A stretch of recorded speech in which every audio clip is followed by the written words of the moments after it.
ఓం నమో భగవతే రుద్రాయ. భక్తి సమాచారం ప్రేక్షకులందరికీ కూడా నా నమస్సుమాంజలి. రాబోయే 12 మే 2026 మంగళవారం హనుమత్ జయంతి ఉన్నది.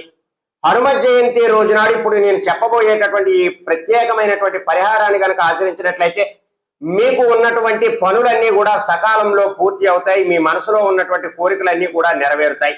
అయితే పరిహారం ఎలా చేసుకోవాలి? హనుమత్ జయంతి రోజు ప్రాతకాలాన్నే మీరు నిద్రలేచి చక్కగా తలస్నానం చేసుకుని మీకు దగ్గరలో ఉన్నటువంటి దేవాలయం వద్దకు వెళ్ళాలి.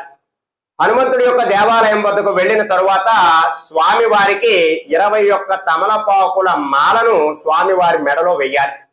అలా వేసిన తరువాత కొద్దిపాటి వరిపిండిని, కొద్దిగా గోధుమ పిండిని, అలాగే కొద్దిగా బెల్లాన్ని, ఈ మూడింటి మిశ్రమాన్ని కూడా తీసుకుని కలుపుకొని ఒక మట్టి ప్రమిదలాగా తయారు చేసుకోవాలి.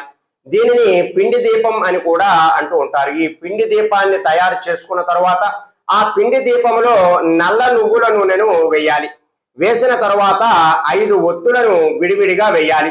అలా వేసి దీపారాధన చేసిన తరువాత ఆ ఆంజనేయ స్వామి దేవాలయంలో వెలిగించి మీ మనసులో ఉన్నటువంటి కోరికనంతటినీ కూడా చెప్పుకోవాలి. ఇలా మీరు హనుమత్ జయంతి రోజు నాడు కానీ ఈ ప్రత్యేకమైనటువంటి దీపారాధన పరిహారాన్ని కనుక చేసుకున్నారంటే మీరు అనుకున్నటువంటి పనులన్నీ కూడా సకాలంలో పూర్తి అవడమే కాకుండా మీ మనసులో ఉన్నటువంటి కోరికలన్నీ కూడా నెరవేరుతాయి. అలాగే ఆ హనుమంతుడి యొక్క అనుగ్రహం అనేటటువంటిది మీకు లభిస్తుంది. కాబట్టి ఈ ప్రత్యేకమైనటువంటి పరిహారాన్ని ఆచరించి మంచి అద్భుతమైనటువంటి ఫలితాలు పొందడానికి ప్రయత్నం చేయండి.